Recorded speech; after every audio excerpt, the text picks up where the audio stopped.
Halo, selamat sore pemirsa TVR Parlemen. Kita kembali berjumpa dalam program TVR 17 bersama saya Dadi Ramadan. Tepat pukul 17 waktu Indonesia Barat. Kami hadirkan kepada Anda sejumlah informasi paling baru dan menarik seputar kinerja dan kegiatan DPR RI yang telah disajikan oleh redaksi TVR Parlemen. Pemirsa TVR Parlemen adalah TVR 17. Selengkapnya.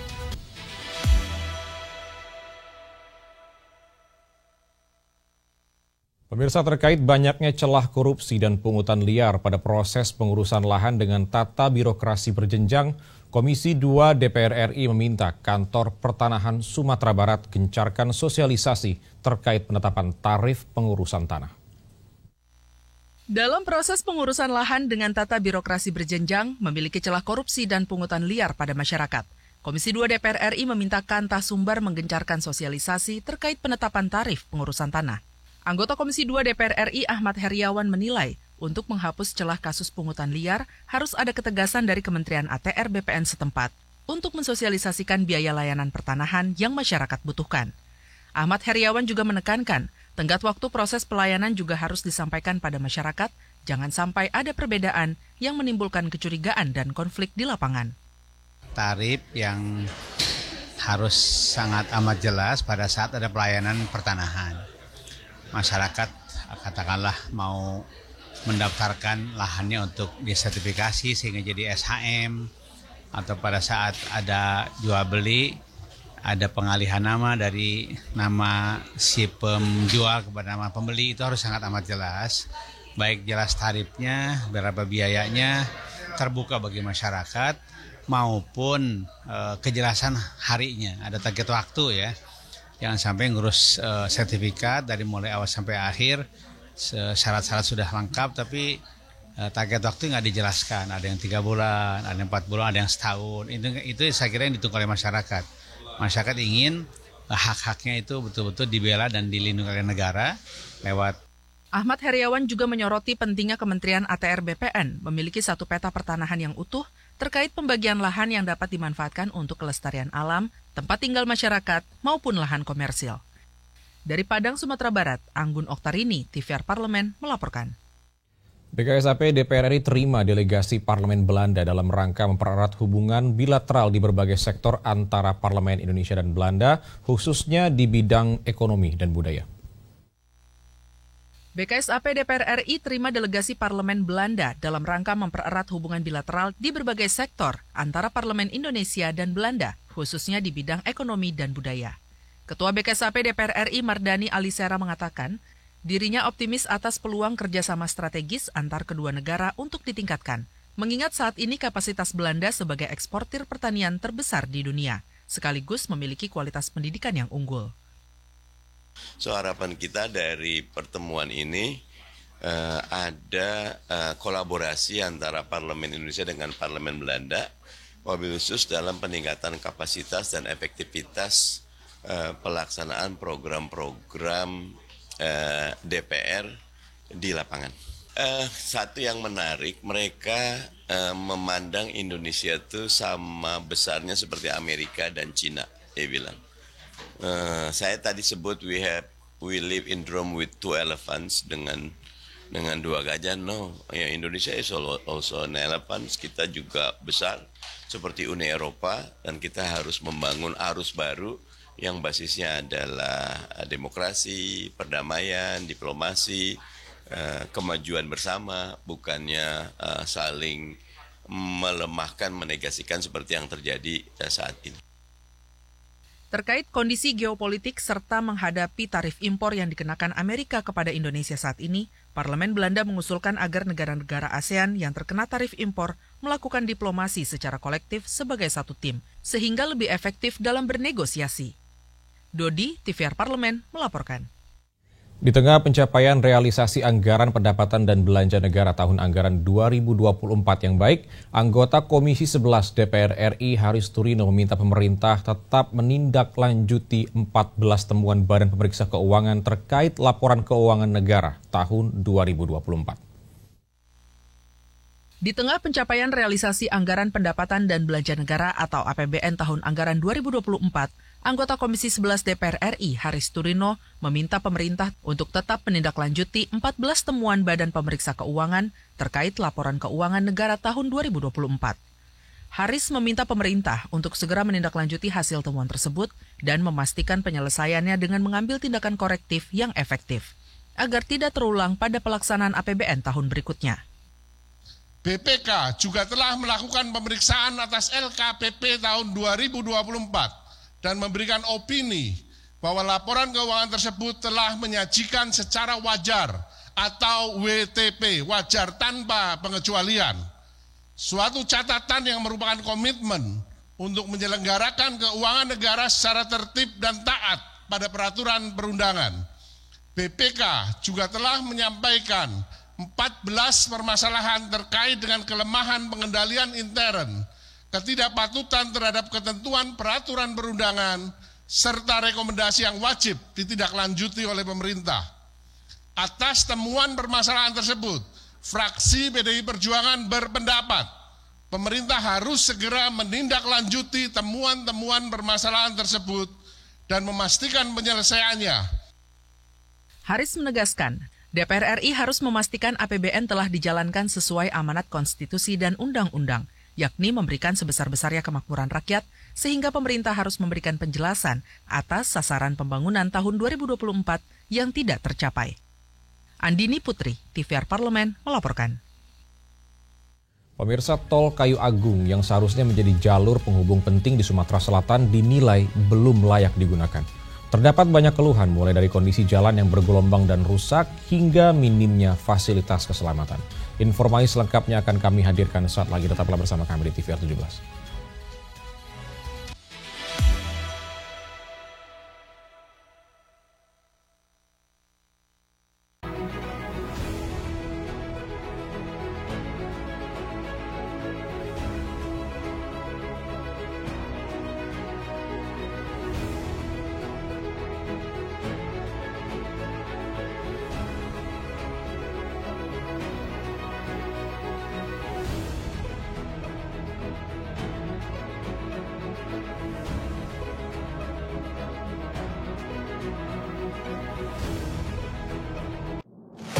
Bapak Ibu ini kan orang-orang pintar setaunya saya di Kemendikbud. Hakim yang memutuskan vonis bebas mereka sakit semua. Kalau memang ada yang terlibat, langsung pecat Pak, langsung beri sanksi.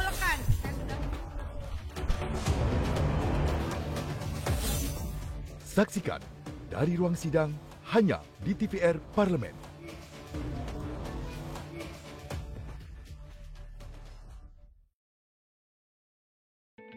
Selamat datang di Biro Pemberitaan Parlemen. Anda memasuki kawasan zona integritas menuju wilayah bebas dari korupsi atau WBK dan wilayah birokrasi bersih dan melayani atau WBBM. Biro Pemberitaan Parlemen berkomitmen penuh untuk mewujudkan wilayah bebas korupsi dan wilayah birokrasi bersih dan melayani. Komitmen kami, pejabat dan jajaran memiliki komitmen tinggi untuk mewujudkan WBK dan WBBM melalui reformasi birokrasi, khususnya dalam hal pencegahan korupsi dan peningkatan kualitas pelayanan publik. Kedua, bebas dari korupsi dengan terwujudnya wilayah bebas korupsi atau WBK, yang artinya bebas dari KKN, gratifikasi dan dari segala bentuk pungutan liar atau pungli. Terakhir, pelayanan prima dengan terwujudnya wilayah birokrasi bersih melayani, yaitu dengan meningkatnya kualitas pelayanan publik dan tercapainya kepuasan masyarakat terhadap pelayanan.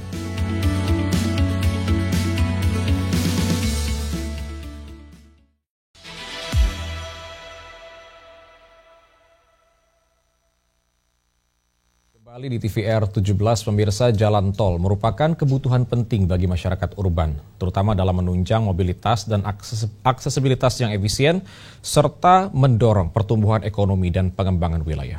Oleh karena itu, terkait tidak layaknya tol Kayu Agung di Provinsi Sumatera Selatan, Komisi 5 DPR RI dorong BUMN bertanggung jawab secara penuh dalam mengelola jalan tol dengan cermat guna memastikan keselamatan, kenyamanan, dan efisiensi para pengguna jalan tol.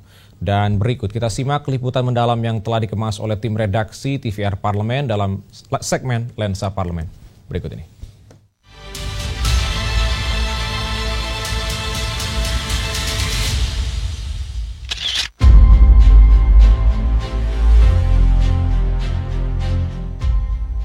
Jalan tol merupakan kebutuhan penting bagi masyarakat urban untuk menunjang mobilitas dan aksesibilitas yang efisien. Jalan tol tidak hanya mempercepat perjalanan, tetapi juga mendorong pertumbuhan ekonomi dan pengembangan wilayah. Untuk itu, kualitas dan keselamatan di seluruh ruas jalan tol menjadi hal krusial bagi pengguna transportasi.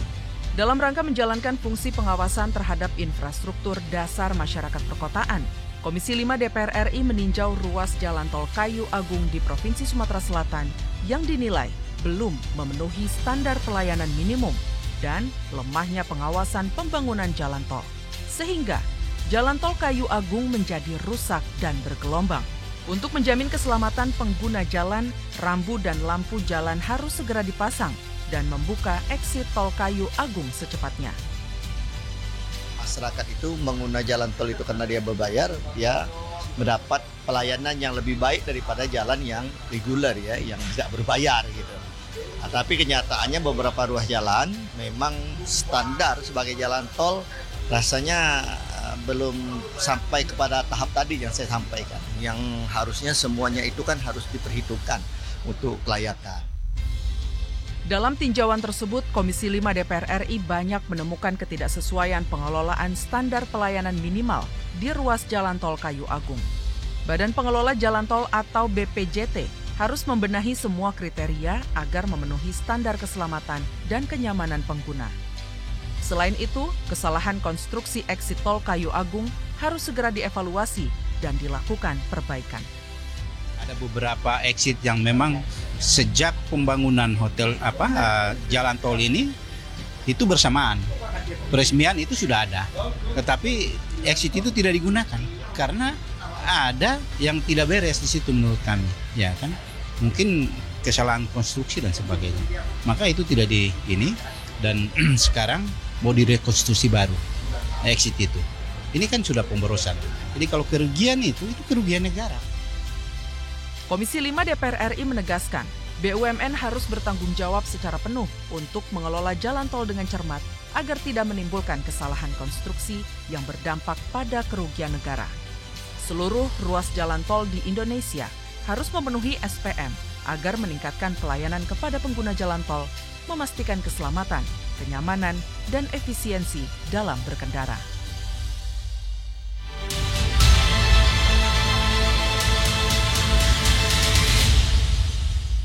Pemirsa, Komisi 11 DPR RI soroti wacana pemerintah yang akan menerapkan pemungutan PPh pasal 22 senilai 0,5% bagi e-commerce. Informasi selengkapnya akan kami hadirkan sesaat lagi. Tetaplah bersama kami.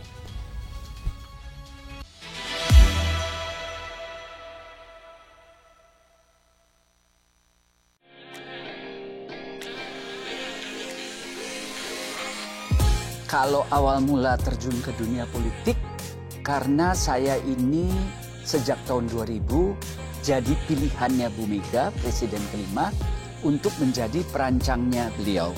Sejak itu akhirnya saya jadi langganannya Bu Mega dan saya akhirnya menjadi teman beliau. Politik itu adalah kehidupan. Latar belakang manapun termasuk yang memiliki latar belakang kesenian, kebudayaan itu layak untuk menjadi bagian dari kerja-kerja politik.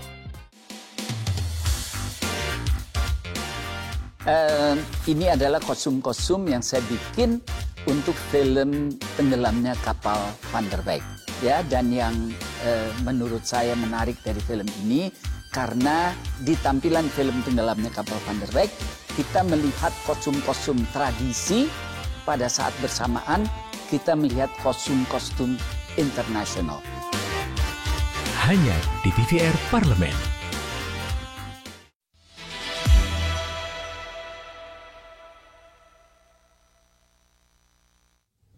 Masih bersama kami di TVR 17, pemirsa, terkait pemungutan PPh pasal 22 senilai 0,5% bagi e-commerce, Komisi 11 DPR RI meminta pemerintah melaksanakannya secara hati-hati dan juga inklusif. Perlu adanya dialog terbuka antara pemerintah, Direktorat Jenderal Pajak, marketplace dan pelaku usaha agar tidak menimbulkan kejutan bagi pedagang online serta memastikan kelancaran sosialisasi sebelum aturan resmi diberlakukan. Dan informasi selengkapnya berikut laporan rekan kami Vincent Aldi dari Gedung DPR RI Senayan, Jakarta. Baik pemirsa TVR Parlemen dimanapun Anda berada, saat ini saya sudah berada di Gedung Nusantara 1, di mana pemirsa seperti yang kita ketahui bahwa Kementerian Keuangan telah mengeluarkan peraturan Kementerian Keuangan terkait pemungutan pajak e-commerce sebesar 0,5%.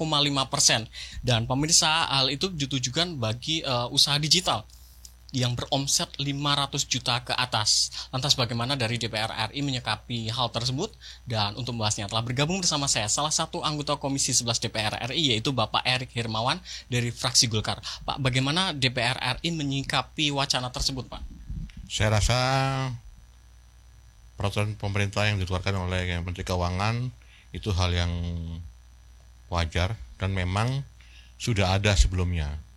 Dan ini sudah dikenakan pada perusahaan-perusahaan UMKM yang selama ini rajin membayar pajak.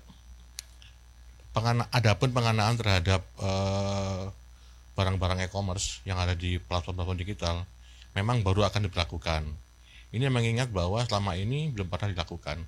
Yang harusnya dalam undang-undang pajak itu bahwa setiap orang yang berusaha di Indonesia itu dikenakan pajak, termasuk barang-barang yang ada di e-commerce yang selama ini diperoleh dari luar negeri, tradingnya ya.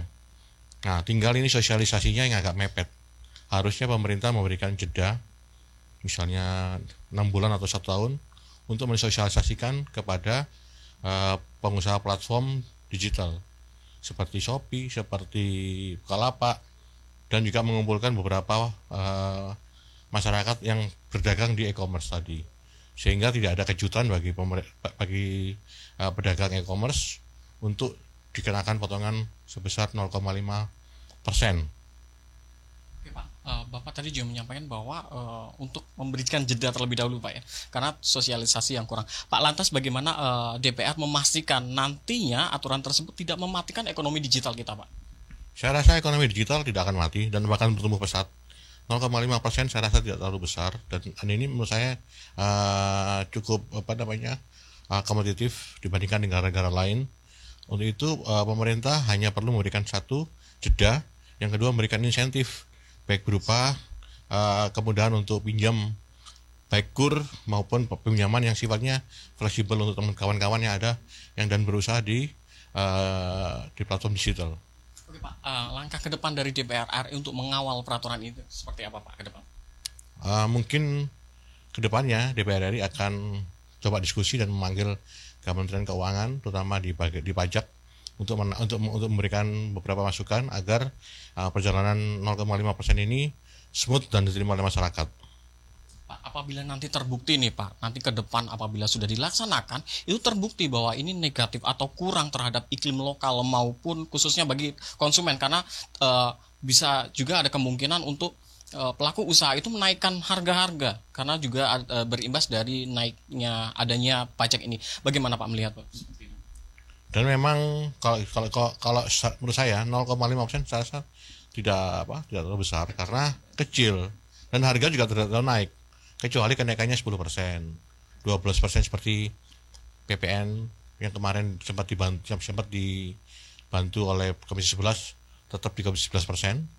Itu cukup tinggi. Kalau 0,5% saya rasa tidak terlalu besar, sehingga konsumen bisa membeli dengan harga yang wajar, mungkin mengurangi keuntungan daripada produsen ataupun pedagang e-commerce. Oke, siap. Terima kasih banyak Bapak atas kesediaannya.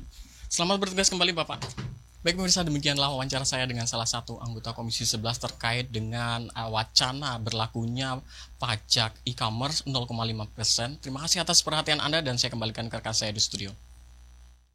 Dan selanjutnya pemirsa, apa saja yang menjadi sorotan di media online nasional pada sore hari ini? Saat lagi tetaplah bersama kami di TVR 17.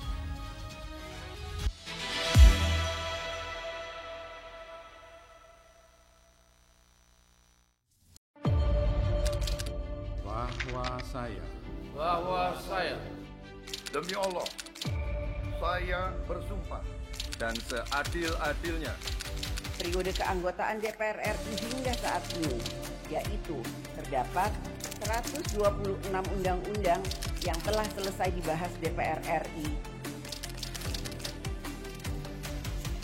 Terima kasih rekan Elisa dan juga Dadina, pemirsa.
Terima kasih Anda masih bersama kami di TVR 17 pemirsa. Kali ini kita masuk ke segmen media online nasional dan mari kita simak isu apa saja yang menjadi sorotan media serta tanggapan dari sejumlah anggota dewan bersama rekan kami Rini Reski.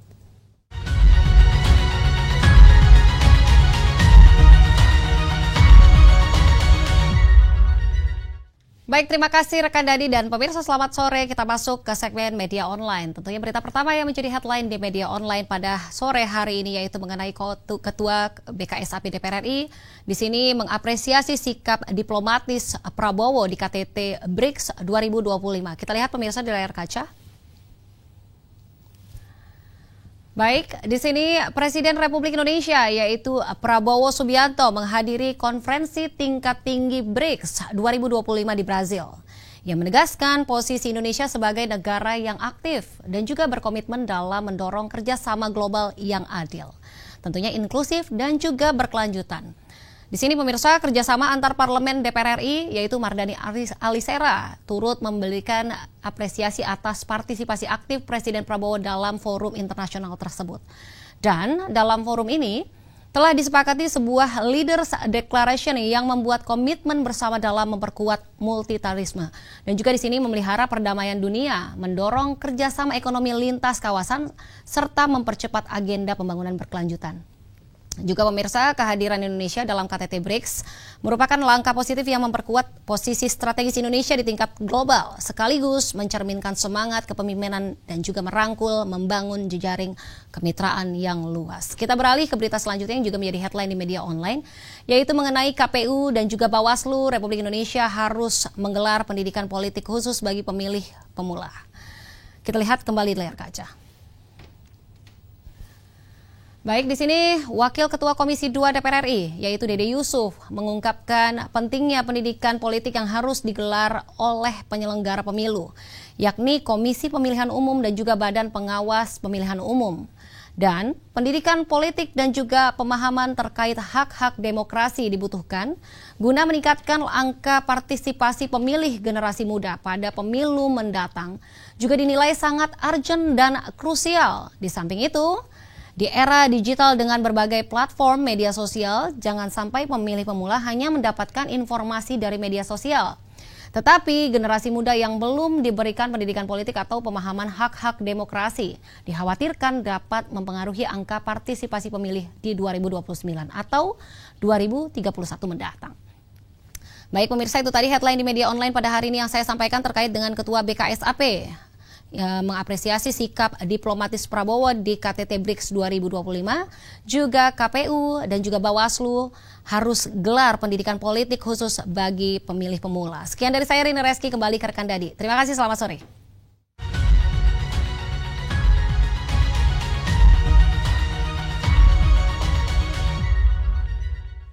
Terima kasih rekan Rini yang telah menyampaikan sejumlah update sorotan dari media online nasional pada sore hari ini. Dan tentunya segmen media online tadi sekaligus menutup program TVR 17 edisi sore hari ini. Saya Dadi Ramadan beserta seluruh kru TVR Parlemen yang bertugas mengucapkan terima kasih dan pamit undur diri dari hadapan Anda. TVR Parlemen, referensi Indonesia. Selamat sore.